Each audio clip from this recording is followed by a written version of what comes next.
The following narrative is based on details obtained through a Freedom of Information Act request as well as stories passed on to me during my service. Some information was understandably redacted due to privacy issues. I will also refrain from providing some specifics of the recovery operations relayed to me out of respect to the pilot and his family.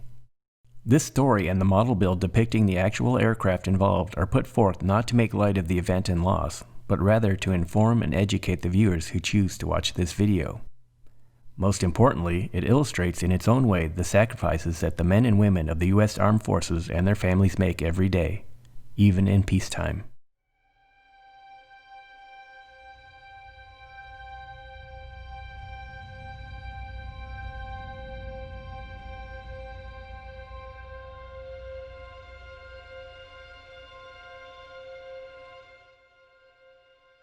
It is Tuesday, July 5th, 1988. America has just celebrated its Independence Day holiday on Monday with parades, barbecues, and fireworks. However, it has returned to business as usual at what was then the Arizona Air National Guard 162nd Tactical Fighter Group in Tucson, Arizona, an A-7 Corsair training base. Among the men and women returning to work this day is 34-year-old Captain Mark A. Sizemore, an instructor pilot and Air Force Academy graduate. He's logged over 1,530 hours of total flight time in the F-4 Phantom, the F-5 Tiger II, and the A-7D and K model versions of the Corsair. He's assigned 2 routine flight training missions this day. The morning hop is to begin at 0745 for a basic flight maneuvers BFM-1 two-ship sortie. Captain Sizemore is assigned A-7D tail number 750409. The other pilot is assigned 741741. The mission and the follow-up debrief is completed normally. It's time for a lunch break, and after that, a pre-flight brief for Sizemore's second flight of the day. It will be a Surface Attack Tactics mission, SAT-3, contained within the training syllabus. The flight exercise will consist of 4 A-7D and 1 A-7K Corsair jets, all from the 195th Tactical Fighter Squadron. At about 1300, the pilots step to the aircraft.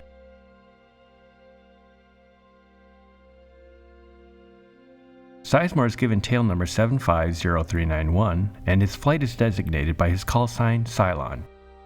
As an instructor pilot, he will serve as an aggressor aircraft and take off prior to the 4-ship training flight dubbed Voyeur.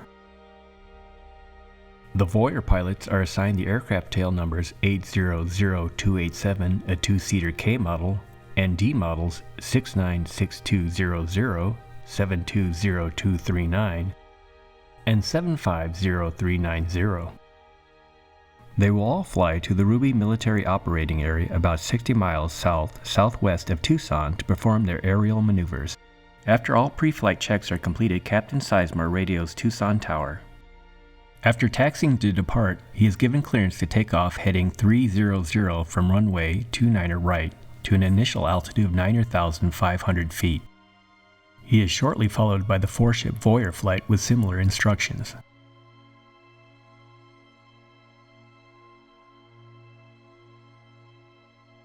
Sizemore's last transmissions to Tucson.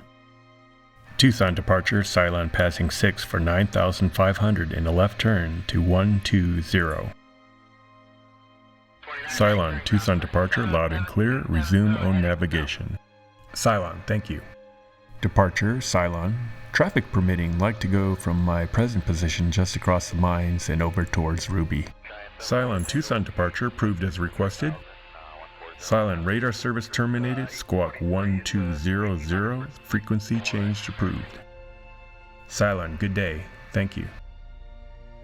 Captain Sizemore, reaching the Ruby Military Operating Area, begins setting up low altitude awareness training known as LOAT. The Voyeur flight will enter the operating area from the east. Flying low to the landscape and concentrating on the training flight overhead, Cylon banks his aircraft in a turn when at approximately 1350 local time, 15 minutes after his flight began, one of the wings contacts the ground, causing his A-7 Corsair to cartwheel across the ground. The jet is torn apart.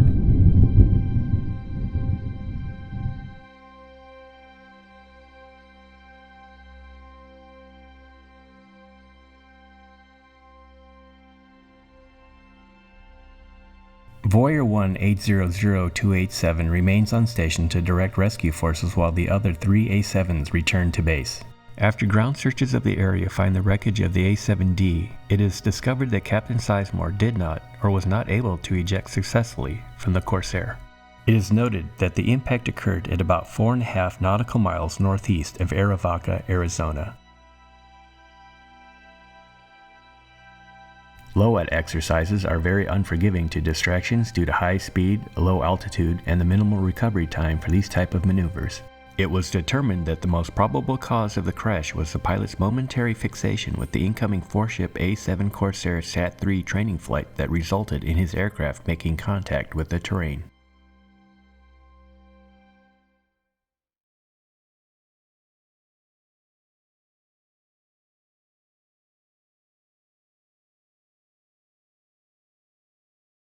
Hello and welcome to my model Corner Project 22. In this video, we'll be building the A-7D Delta version of the Corsair II.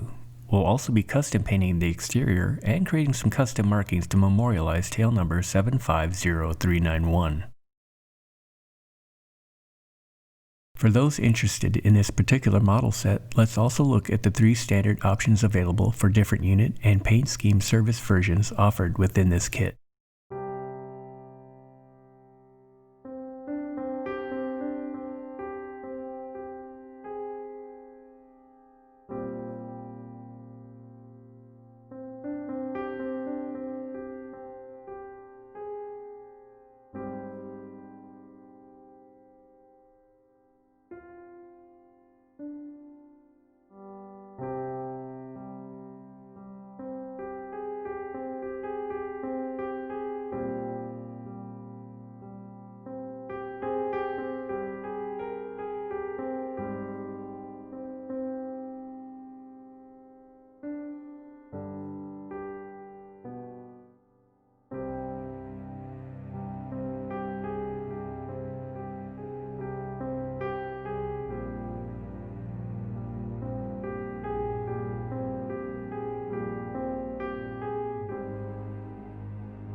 We'll begin prepping our parts and then assembly line some of the airbrushing before we start the construction leading up to the mating of the fuselage halves.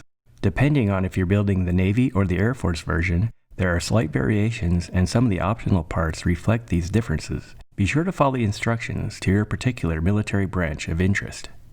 The crash of 750391 happened before I joined the 162nd. Even though the A-7 Corsair was still around when I first signed on with the unit, they were just a few months away from being completely phased out, so I never worked on them. The cockpit panels and consoles have nice avionics detail. I tend to use a metal file to get through the larger extraneous bits of plastic and fine-tune with sanding sticks or go straight to the sticks if the spare plastic is already minimal. Although the account at the beginning of this video was short, it demonstrates how a seemingly routine day can change in the blink of an eye.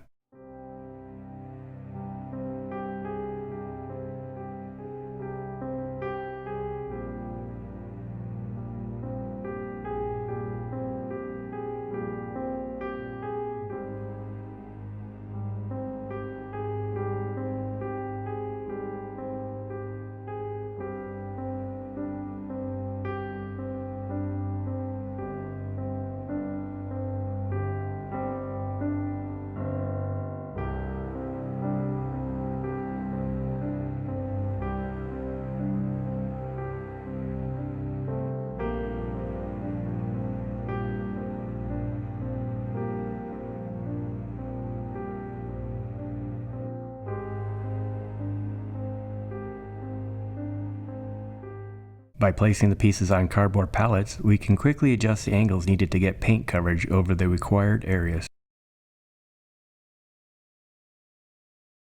While we have the airbrush out, we can quickly work on the landing gear pieces, wheel hubs, interior doors, and fuselage bays.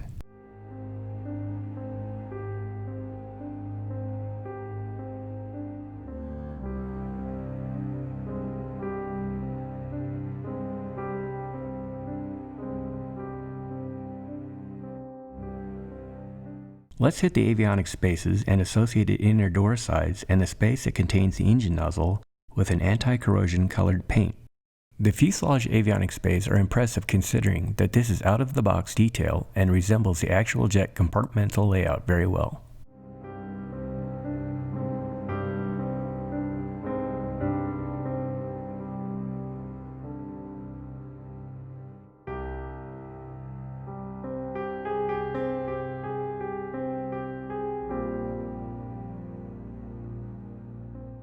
We started with the anti-corrosion color in the avionics bay and will make our way outwards by painting the black and gray LRUs, the wiring, the cannon plug covers, and the handholds. It's a little tight in here even with a fine brush. Some touch-ups will probably be necessary.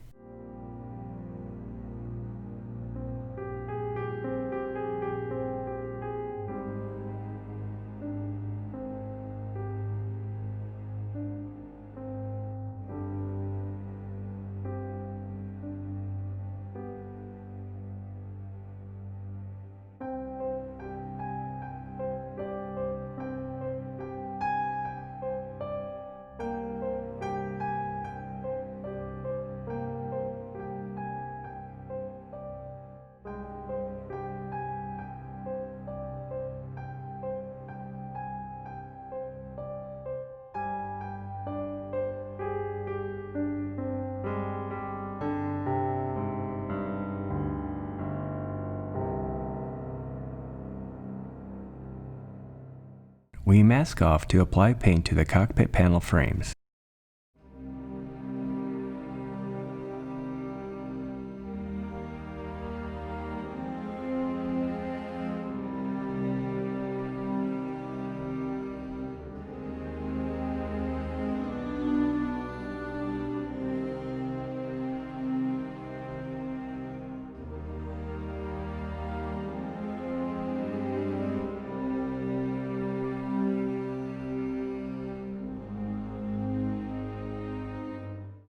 The ejection seat does not have any accompanying photo etch, decal, or molded detail to represent harnesses.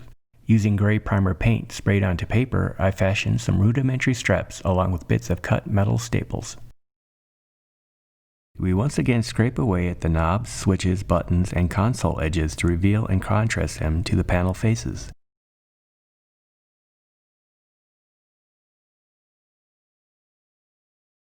As with our side consoles, we'll perform the identical technique on the forward instrumentation panel.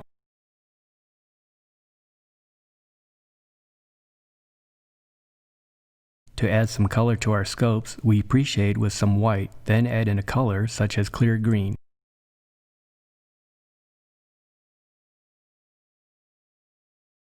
Let's put our cockpit together.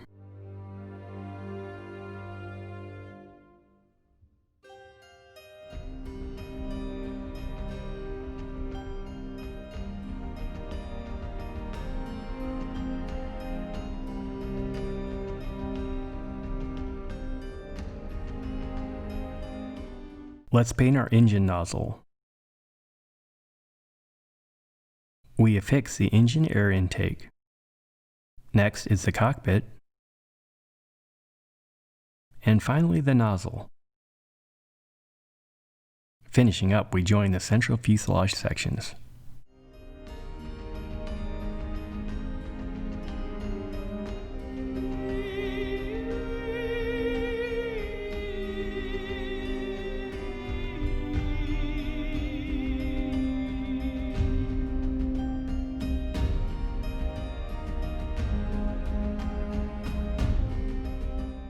The fit is good and the seam lines produced are within expected limits, so only a little amount of putty and sanding is required.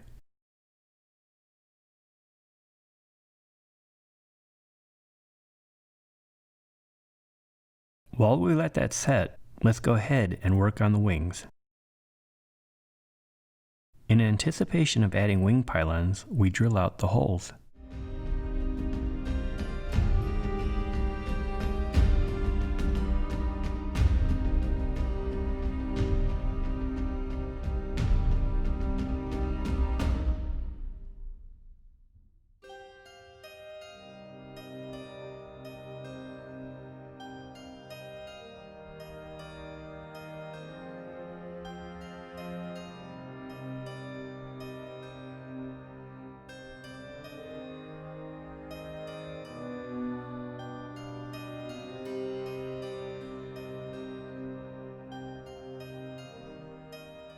I now add any items such as fairings, blisters, and nacelles that will not easily be knocked off during additional construction and painting.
Of course, we must tend to other portions of the build, each with its own set of groundwork steps.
The A-7s at the Arizona Air National Guard went through a brief period of testing out different paint schemes, and even after that they went through some changes over the years.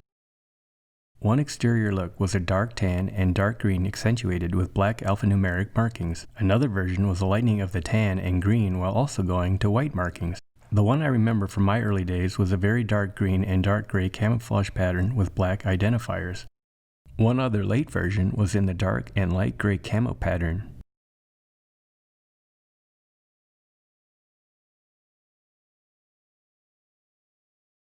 This painting prep work may look ugly, but it usually gets the job done.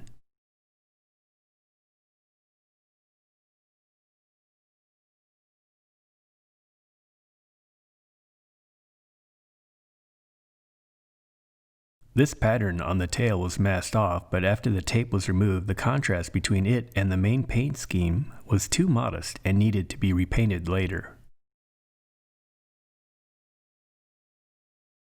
One summer early in my career, they asked for volunteers to sand down all the gate guard jets in preparation for repainting them.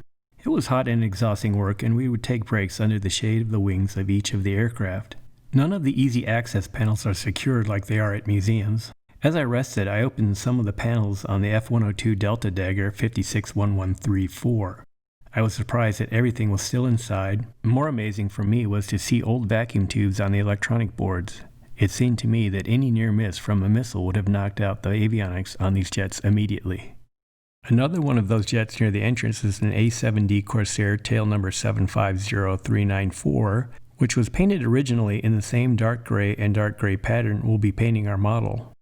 In later years, 394 was changed to the light and dark gray camouflage pattern. In memorial, Captain Sizemore's name was placed on the fuselage near the cockpit. There is also an A model F-16 at the entrance, tail number 78005, also known as Balls 5.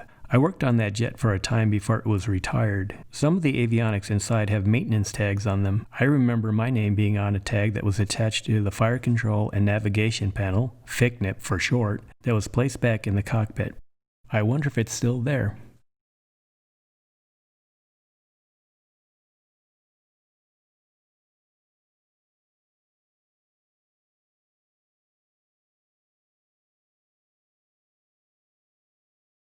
And I got another story for you. Another A-7 that was lost was through a freak accident. A pair was flying one night and a pilot noticed that his wingman wasn't answering his radio calls. He looked over and noticed that the canopy and the pilot were gone. He was flying next to a ghost jet.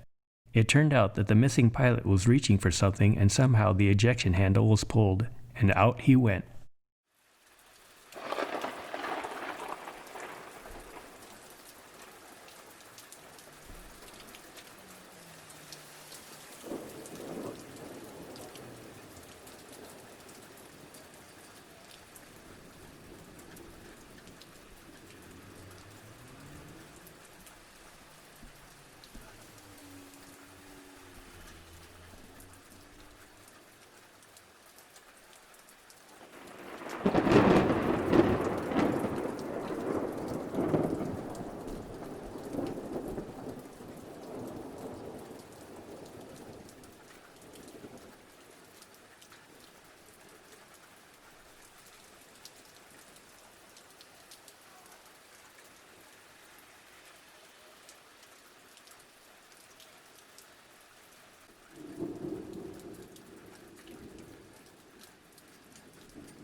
For our custom decals, a Photoshop program of some kind can be utilized to create the emblems and specific numbers and letters we may need. I find that if you're building a color insignia such as our Arizona flag tail flash, blank white decal sheets work better to show off the colors than printing them out on clear decal paper, while clear sheets work better if you need transparency such as for the alphanumeric characters.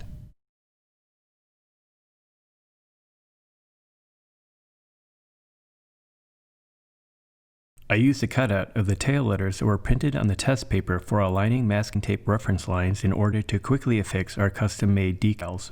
I was worried about the effect that the mark fit might have on these particular decals, so I went to the microset and microsol.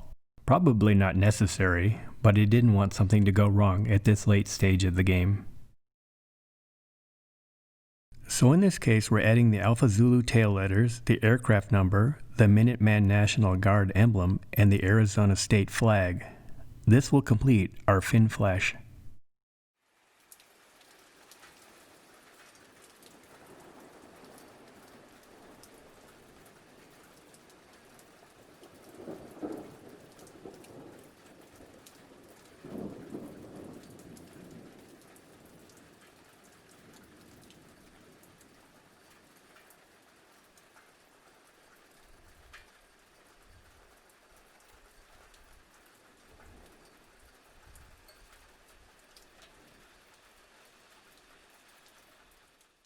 Now that the decals are fixed and dry, let's begin our final construction starting with the trailing flaps. Next, we add the nose gear and associated doors. Now we add the main gear and doors.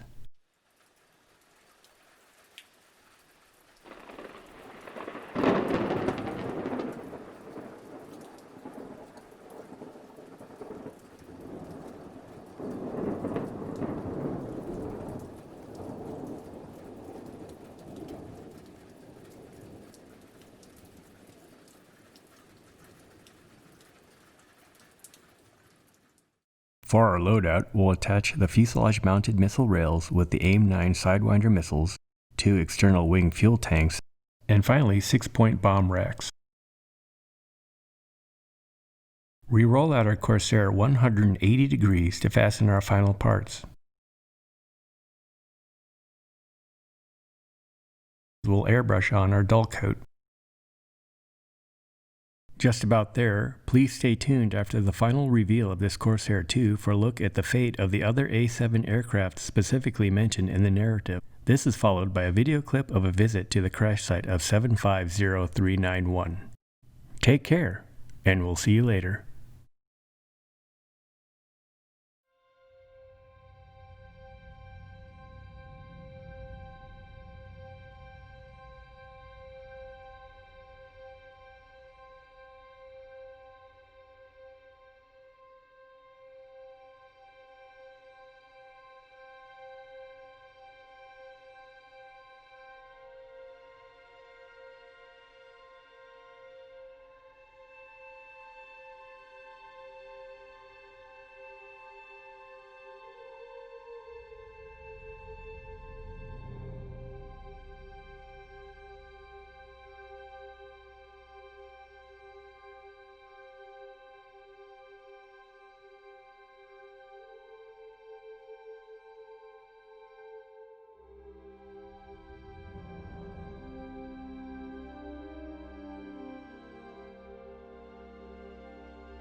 When we started out, the terrain didn't look too bad, and we were expecting about a 3-mile hike in from the nearest access point to the area.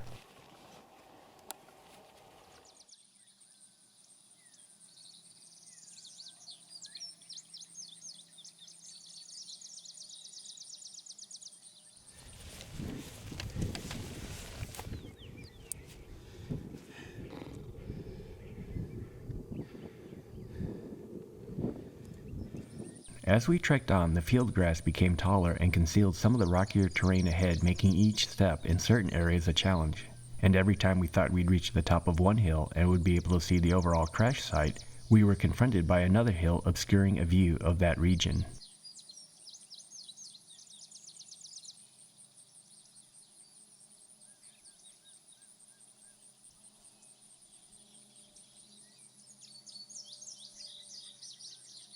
Undaunted, we eventually reached the site. It was difficult to find the exact matches to our investigation images due to the overgrowth. Even though we expected much change having occurred over the years, we did look for this specific boulder as a reference point, but the brush made it difficult to specifically locate it. Continuing on to the valley, I reached the location of the second impact point and the main crash site. I wasn't sure if a marker had been left in place by the Air Force to commemorate the location, but I didn't see one. I brought flags just in case and placed them at the official lat long of the accident.